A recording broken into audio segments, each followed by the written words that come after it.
मखड का विलाग 2 हिस्सों पर मुश्तमिल होगा। ये उसका पहला हिस्सा है। अस्सलाम वालेकुम नाज़रीन, मैं हूं सैयद जुल्फ़िकार गिलानी और आप देख रहे हैं गिलानी व्लॉग्स। मखड्डी हलवे के बारे में तो शायद आपने सुन रखा हो, लेकिन मखड के बारे में बहुत कम लोग जानते हैं कि इस नाम का कोई शहर, कोई कस्बा पाकिस्तान के किसी हिस्से में मौजूद है। ये बहुत मशहूर और तारीख़ी कस्बा है। इस्लामाबाद से 170 किलोमीटर के फासले पर दरिया सिंध के ऐन किनारे पर वाक़ ये कस्बा सदियों से आबाद चला आ रहा है। क्योंकि अब इसकी रौनकें मांद पड़ गई हैं, लेकिन इसकी तारीख़ ख़त्म नहीं हुई। इस्लामाबाद से कोहाट जाते हुए अटक की तहसील जंड आती है। यहाँ से ढलवानी पहाड़ियों के रास्ते बल खाती हुई एक सड़क आपको मखड ले जाती है। और मज़े की बात यह है कि उस सड़क पर कई रेलवे फाटक हैं, क्योंकि बार बार वो पटरी से गुज़रती है, यानी मियाँ वाली अटक रेलवे लाइन से गुज़रती है। एक ही सड़क पर कोई 5-7 फाटक आते हैं और फिर आप बिलाखिर एक ऐसी सड़क पर पहुँचते हैं जो निस्बतन कम चौड़ी है और वो मखड को जाती है। मैंने बहुत से विलाग किए, बहुत से शहरों में गया, बहुत सी इमारतें, बहुत से मकबरे, बहुत से बागात, बहुत से खंडरात मैंने आपको दिखाए। लेकिन मखड की खामोशी का अपना ही एक अंदाज़ है। उसकी खामोशी ये कहती है कि अगर आपने तारीख़ को ठहरे हुए देखना है तो फिर मेरे दामन में आओ, मेरी गलियों में घूमो, मेरे बाज़ारों का चक्कर लगाओ, मेरे वो पतन देखो जो कभी आबाद हुआ करते थे लेकिन अब वीरान हो गए। दरिया सिंध सदियों से यहाँ बह रहा है और सदियों से ये कस्बा भी आबाद चला आ रहा है, लेकिन अब ये कस्बा वैसा नहीं रह गया जैसा पहले था।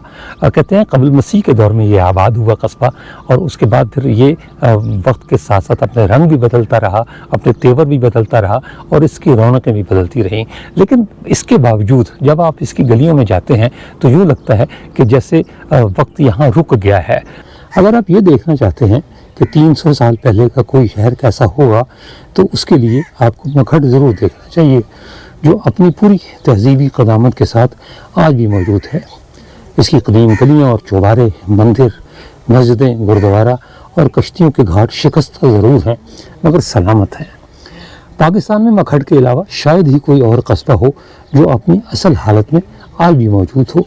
यहाँ तंग और छती हुई गलियाँ, खूबसूरत पत्थरों से तराशीदा दरो दीवार अपने दौर के माहिर कारीगरों के फ़न का मुंह बोलता सबूत है।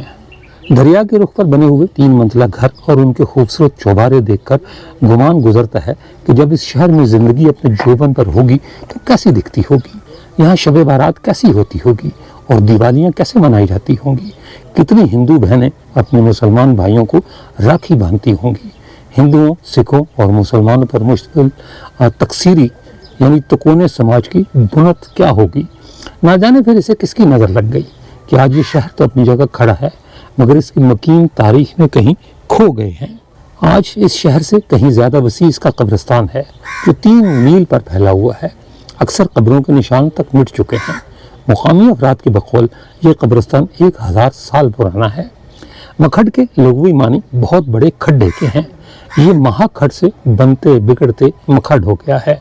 मोहम्मद वज़ीर अब्दाली की किताब तारीख़ मखड के मुताबिक 2000 कबल मसीह में कोरुओं और पांडुओं के दरमियान आबी गुजरगाह पर कब्ज़े की जंग मखड से कोई 60 किलोमीटर दूर माड़ी इंडस में दरिया सिंध के ऐन किनारे किला मानी कोट में लड़ी गई, जिसके आसार आज भी मौजूद हैं। अपने नाज़रीन को याद दिला दूं कि ये वही मानी कोट है जिसका विलाग आप माड़ी इंडस टेम्पल्स या माड़ी इंडस के सुनहरे मंदिर के नाम से देख चुके हैं। 1915 के डिस्ट्रिक्ट गजेटियर मियाँ वाली के मुताबिक इसी को मानीरोट या फोर्ट ऑफ ज्यूल्स भी कहा जाता है, क्योंकि कालाबाग डायमंड्स यहीं से मिला करते थे। लेकिन ये अलग बात है कि इन हीरों की असलियत आज तक कोई नहीं जान सका। माड़ी इंडस टेम्पल्स के विलाग का लिंक इस विलाग के डिस्क्रिप्शन में मौजूद है ताकि कोई देखना चाहे तो देख सके। माड़ी इंडस ही वो इलाका है जहाँ अशोक के दादा चंद्रगुप्त मौर्य ने मौर्यन सल्तनत की बुनियाद रखी थी। अशोक का बाप बिंदुसार भी माड़ी इंडस से ही हुकूमत किया करता था, जबकि बाद तवारीख के मुताबिक माड़ी इंडस कुछ अरसे तक खुद अशोक आज़म का पाया तख्त भी रहा। ईरान के शहंशाह दारा या डैरियस का अमीरुल बहर आबी रास्तों की तलाश में मखड से भी गुजरा था और तब मखड हिंदू मत का बहुत बड़ा मरकज़ हुआ करता था। ये भी कहा जाता है कि अलेक्जेंडर द ग्रेट की फ़ौज के कुछ लोग भी भागकर मखड में पनाह गज़ीन हो गए थे। 545 ईस्वी के लगभग मखड फारस के शहंशाह खुसरो अव्वल की सल्तनत में शामिल था, जिसे अरब किसरा कहते हैं। इसका एक लक़ब नौशेरवां आदिल भी था, क्योंकि उसके दौर में अदल व इंसाफ को बैनुल अक़वामी शोहरत हासिल हुई। कहते हैं कि मखड एक तिजारती शहर था। जब सड़कें नहीं थीं तो तिजारत के लिए दरियाई रास्ते इस्तेमाल होते थे। दरिया सिंध अहम तरीन तिजारती जरिया था, जिसमें कराची, झिरक, हैदराबाद और सक्कर से शुमाल की जानब चलने वाली कश्तियों का आखिरी पड़ाव मखड हुआ करता था। यहाँ सैकड़ों कश्तियाँ हर वक्त रवां दवां रहती थीं। कालाबाग का नमक यहीं से सक्कर और कराची जाता था और फिर उसे आगे हिंदुस्तान और दूसरे ममालिक में खुश्की और समुद्री रास्तों से भेजा जाता था। मखड उस वक्त अफगानिस्तान और वस्ती एशियाई ममालिक से तिजारत के लिए सबसे अहम आबी बंदरगाह थी, जिसकी वजह से यहाँ एक बड़ी तिजारती मंडी बन गई थी। कराची में आज जो कारोबारी अहमियत मेमन बरादरी को हासिल है, कभी वही हैसियत यहाँ की पराचा बरादरी को हासिल थी, जिनके कपड़े, कालीन और चाय की पत्ती का कारोबार हिंदुस्तान से चीन, अफगानिस्तान और वस्ती एशियाई ममालिक तक फैला हुआ था। मखड के बाजार में 200 के लगभग दुकानें थीं, जिनमें दुनिया जहान का सामान मिलता था। लेकिन फिर एक तब्दीली आई जिसने इस शहर की तिजारती अहमियत खत्म कर दी। वो तब्दीली थी रेल, जिसने पूरे हिंदुस्तान को आपस में मजबूत कर दिया। चुनाचे उसकी वजह से जो तिजारत कश्तियों के जरिए हो रही थी, वो आहिस्ता आहिस्ता दम तोड़ने लगी। इंडस फ्लोटीला कंपनी, जिसके तिजारती जहाज सक्खर और रोहड़ी से कालाबाग और मखड तक चला करते थे, वो नॉर्थ वेस्टर्न रेलवे में जम कर दी गई।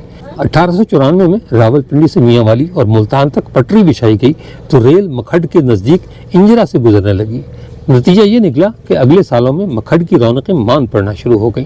लेकिन फिर भी ज़िला रावलपिंडी के गजेटियर 1910 में दर्ज है कि 96 मील तक ज़िले की मगरबी सरहद तश्कील देने वाले दरिया सिंध में मखड तक इंडस फ्लोटीला के स्टीमर और बड़ी कश्तियाँ चलाई जा सकती हैं। छोटी कश्तियाँ अटक तक भी जाती हैं, मगर मखड और अटक के दरमियान कश्ती लानी मुश्किल और ख़तरनाक है। इंडस फ्लोटीला के स्टीमर मखड से सक्खर तक वसी तिजारत अंजाम देते हैं। औसत साइज़ की कश्तियाँ 600 मन वजन ले जा सकती हैं, लेकिन 1000 मन वाली कश्तियाँ भी यहाँ आम हैं, जिन्हें 5 आदमी खेते हैं। उस दौर में मखड में एक ही वक्त में 32 कश्तियाँ या स्टीमर लंगर अंदाज हो सकते थे। 1910 से पहले मखड में मल्लाहों की बस्ती भी थी, जिन पर 1095 रुपये लगान आयत था। कभी यहाँ कश्तियों का एक पुल भी हुआ करता था, जहाँ से दरिया पार किया जाता था, लेकिन फिर रेलवे के आने से वो ख़त्म हो गया। मखड की तारीख 2 हिस्सों में है। एक 17वीं सदी से पहले का मखड है, जिसकी तारीख क़ब्ल अज़ मसीह तक जाती है। मखड का पुराना शहर कैसे तबाह हुआ, इस हवाले से तारीख खामोश है, लेकिन ये हकीकत है कि दरियाए सिंध में कई बार खौफनाक तूफ़ान आई, जिसने इसके किनारे आबाद बस्तियों को तहस नहस कर दिया। अटक के गजेटियर 1930 में दर्ज है कि 16 जून 1841 को आने वाले सैलाब से 4 बटालियन फौज अपने घोड़ों और सामान समेत बह गई, जबकि 1/4 तरबेला भी गर्क हो गया। ऐसा ही सैलाब 1889 और 1928 में भी आया। 2010 के सैलाब में भी मखड की मौजूदा आबादी को खासा नुकसान हुआ, जिससे ये कयास किया जा सकता है कि पुराना मखड किसी ऐसे ही खौफनाक सैलाब की नज़र हुआ होगा। मखड से अटक जाएं तो दरिया पर दूसरा पड़ाव बागे नीलाब का है। उसका ब्लॉग भी आप देख चुके हैं और उसका लिंक भी मैं इस ब्लॉग के डिस्क्रिप्शन में शेयर कर दूंगा, ताकि जिन्होंने नहीं देखा वो देख सकें। बागे नीलाब को हिंदुस्तान का दरवाज़ा कहा जाता है, क्योंकि कई हमला आवर बागे नीलाब से दरिया सिंध पार करके हिंदुस्तान में दाखिल हुए। बागे नीलाब में संगे मरमर की ऐसी चट्टानें कसरत से मौजूद हैं, जिन पर मुख्तलिफ नक्शो निगार बने हुए हैं, जो कोहस्तान के इलाके दयामर से बहकर आई हैं। ये चट्टानें इतनी भारी वर कम है कि जो सैलाब इन्हें दयामर से बागे नीलाब तक 300 किलोमीटर नीचे धकेल कर लाया होगा, यकीनन उसने मखड और शायद इस जैसी कई बस्तियों के नामो निशान भी मिटा दिए होंगे। मौजूदा मखड शहर 17वीं सदी में फसीलों के अंदर बसाया गया था, जिसके 3 दरवाजे थे, ताकि ये बैरूनी हमलावरों से महफूज रह सके। दरिया के साथ साथ ये शहर 3 किलोमीटर तक चलता था, जहाँ 11 घाट थे, जिन्हें मकामी ज़बान में पतन कहा जाता है। खान ऑफ मखड के बंगले के पास मौजूद घाट को खाना वाला पतन कहते हैं। दीगर पतनों में बेड़ियाँ वाला, लूना वाला यानी नमक वाला, कराड़ियाँ वाला, कुम्हारा वाला, पीरा वाला, मौलवी साहब वाला, जगियाँ वाला, तूतियाँ वाला, धरियाँ वाला और खड़पड़ वाला पतन शामिल हैं। मखड की तहजीबी क़दामत से पता चलता है कि ये शहर मुख्तलिफ मज़ाहब का मरकज़ रहा है। ज़रतुश्त, बुद्ध मत, हिंदू मत, सिखिज़म और इस्लाम समेत हर मज़हब के दौर में मखड फलता फूलता रहा। पराचे यहाँ के कदीम बाशिंदे हैं, जिनके बारे में एच ए रोज़ की किताब a glossary of the tribes and the castes of the Punjab में दर्ज है कि पराचों की मरकजी आबादियाँ अटक और मखड में हैं। ये ताजरों की नस्ल हैं जो तुर्कस्तान से चीन तक तिजारत करते हैं।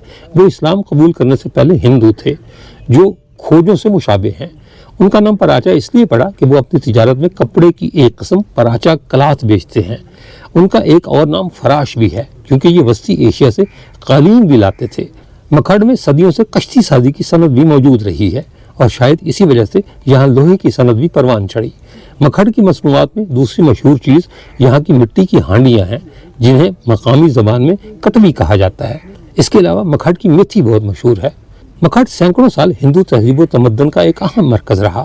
آج بھی دریائے سندھ کے کنارے پر موجود ایک مندر اس کی گواہی دیتا ہے جس کی سیڑھیاں دریا کی طرف اترتی ہیں۔ اس مندر کے ساتھ ہندوؤں کا ایک کمپلیکس بھی تھا جس میں ایک بہت بڑی لائبریری بھی موجود تھی۔ یہ ہندو تہذیب کی شان و شوکت ہی تھی جس نے یہاں پر مسلمان مبلغین کو آنے پر اکسایا۔ شاید یہی وجہ ہے کہ آج یہاں 3 روحانی گدیاں موجود ہیں جن میں خانوادہ پیر لال بادشاہ، مولانا محمد علی مکھڈی اور لکھنؤ والے پیر موجود ہیں۔ مولانا محمد علی مکھڈی کے مدرسے کے ساتھ ایک قدیم لائبریری بھی ہے جس میں 27,000 سے زائد نادر کتابیں موجود ہیں۔ اس لائبریری میں قلمی نسخوں کا بھی ایک بہت بڑا ذخیرہ ہے جن میں نبی کریم صلی اللہ علیہ وآلہ وسلم اور مولا علی کی تحریروں کے عکس بھی شامل ہیں۔ کہتے ہیں کہ یہاں وائسرائے ہند لارڈ ویول بھی آیا تھا، جبکہ اٹک کا گزیٹیئر کہتا ہے کہ لارڈ ڈلہوزی کے کانوائے کا ایک ہاتھی کالا باغ جاتے ہوئے مکھڈ کے نزدیک دلدل میں دھس کر ہلاک ہو گیا تھا۔ مکھڈ میں 2 شخصیات کا توتی بولتا ہے جن کے ذکر کے بغیر مکھڈ کی تاریخ کا بلاگ ادھورا ہوگا۔ ان میں سے ایک خانہ مکھڈ اور دوسرے پیر آف مکھڈ ہیں۔ پیر آف مکھڈ کے جد امجد نوری بادشاہ 1650 کے لگ بھگ بغداد سے مکھڈ آئے تھے۔ آج بے شک پیرزادے اس بات سے مکر جائیں یا مجھ پر لان تان کریں، لیکن یہ تاریخی حقیقت ہے کہ پیر آف مکھڈ پیر غلام عباس گیلانی انگریزوں کے طرفدار تھے۔ انہوں نے پہلی جنگ عظیم میں اپنے مریدوں کو انگریزی فوج میں بھرتی کرایا، جس کے صلے میں انگریز سرکار نے انہیں نہ صرف لاہور اور بہاڑی میں 25,000 کنال زمین الاٹ کی بلکہ ان کی درخواست پر آبی گزرگاہ کا ٹیکس معاف کر دیا۔ یہ ٹیکس خانہ مکھڈ لیتا تھا، اس لیے یہاں سے پیر آف مکھڈ اور خانہ مکھڈ کی دشمنی کا آغاز ہوا۔ ممتاز محقق سر لیپل ایچ گریفن 1911 میں شائع ہونے والی اپنی کتاب دا پنجاب چیفز یعنی تذکرہ رؤسائے پنجاب میں خانہ مکھڈ کے بارے میں لکھتے ہیں کہ شیر محمد خان ساگری پٹھانوں کا سردار ہے۔ سکھوں کے عہد میں اراضی پر نقد لگان وصول کیا جاتا تھا جس کا 8واں حصہ خان آف مکھڈ کے لیے چھوڑ دیا جاتا تھا، جو محصول چنگی دریائے سندھ سے سونا نکالنے اور مکھڈ کے گھاٹ پر اتارے جانے والے سامان سے لیا جاتا تھا۔ ایک زمانے میں مکھڈ کو میونسپل کمیٹی کا درجہ بھی حاصل رہا، مگر پیر آف مکھڈ اور خان آف مکھڈ کی اسی لڑائی کی وجہ سے یہ میونسپل کمیٹی کے درجے سے محروم کر دیا گیا۔ پیر آف مکھڈ پیر صفی الدین گیلانی سابق وزیر اعظم ذوالفقار علی بھٹو کے قریبی ساتھیوں میں شمار ہوتے تھے۔ انہوں نے نواب آف کالا باغ ملک امیر محمد خان کی مخالفت کو خاطر میں نہ لاتے ہوئے محترمہ فاطمہ جناح کا ساتھ دیا تھا، لیکن یہ بھی ایک حقیقت ہے کہ یہ پیر صفی الدین گیلانی ہی تھے جو ہمیشہ مکھڈ کی ترقی کے راستے میں رکاوٹ بنے رہے۔ مکھڈ میں تاریخ زندہ ہے لیکن تاریخ سے مکھڈ کا نام نکلتا چلا جا رہا ہے۔ مکھڈ میں کئی مشہور فاتحین نے بھی اپنے قدم رکھے ہوں گے، لیکن تاریخ ہمیشہ قلعوں اور ان کے لیے لڑی جانے والی جنگوں کو ہی یاد رکھتی ہے۔ لیکن چونکہ مکھڈ میں کوئی قلعہ موجود نہیں، کوئی جنگ نہیں ہوئی، اس لیے تاریخ مکھڈ کو بھولتی جا رہی ہے۔ یہاں کے نقوش مٹتے جا رہے ہیں، ماضی کا جو ورثہ ہے وہ ناپید ہوتا جا رہا ہے، پتھر گھس گئے ہیں اور ایک وقت یہ آئے گا کہ یہ ورثہ اپنا وجود کھو بیٹھے گا۔ اب بھی وقت ہے، ہم جاتے ہوئے وقت کو تو نہیں روک سکتے، لیکن جو ٹھہری ہوئی تاریخ ہے اسے ہم پھر سے زندہ ضرور کر سکتے ہیں۔ یہاں بہت سی ایسی حویلیاں موجود ہیں جو دریا کے رخ پر ہیں۔ اگر حکومت تھوڑی سی دلچسپی لے تو اس مٹتی ہوئی تاریخ کو زندہ کر سکتی ہے، کیونکہ وہ ماڑیاں ہوٹل بن سکتے ہیں، ریسٹورنٹ بن سکتے ہیں۔ یہ دریائے سندھ کا کنارہ ہے جہاں میں اس وقت کھڑا ہوں، اور یہ جو ماڑیاں آپ کو سامنے نظر آ رہی ہیں، اگر ان کو ریزورٹس میں یا حویلیوں میں تبدیل کر دیا جائے تو مکھڈ ایک بار پھر سے زندہ ہو جائے گا، یہاں رونقیں بڑھ جائیں گی۔ کہتے ہیں گئے حکومتوں کے دور میں یہ ایک منصوبہ بنا تھا کہ مکھڈ کو اس کی پرانی حیثیت میں بحال کیا جائے، لیکن ہمارے ہاں ایک عام سا دستور یہ ہے کہ جیسے حکومتیں بدل جاتی ہیں اسی طرح ہماری ترجیحات بھی تبدیل ہو جاتی ہیں۔ تو حکومت بدلی تو مکھڈ کا نام بھی ان کے منصوبے میں باقی نہیں رہا۔ اگر آپ چاہتے ہیں کہ مکھڈ کی مٹتی ہوئی تاریخ کو اسی حالت میں محفوظ کر لیا جائے تو پھر آپ کو مکھڈ پر توجہ دینی ہوگی تاکہ یہ شہر صفحہ ہستی سے نہ مٹ جائے، کیونکہ ایسے لگتا ہے کہ آنے والے وقتوں میں یہ شہر نہیں رہے گا، بلکہ صرف اس کا ایک نام رہ جائے گا کہ یہاں کبھی مکھڈ نام کا شہر آباد تھا۔ تو اس سے پہلے کہ یہ شہر صرف کہانیوں میں، داستانوں میں یا ویڈیوز میں زندہ رہ جائے، حکومت کو چاہیے کہ وہ کوئی ایسا منصوبہ بنائے جس سے اس کی مٹتی ہوئی تاریخ کو بچایا جا سکے۔ اس کے ساتھ ہی اجازت دیجیے، انشاءاللہ تعالی اگلے ولاگ میں دوبارہ ملاقات ہوگی، تب تک کے لیے اللہ حافظ۔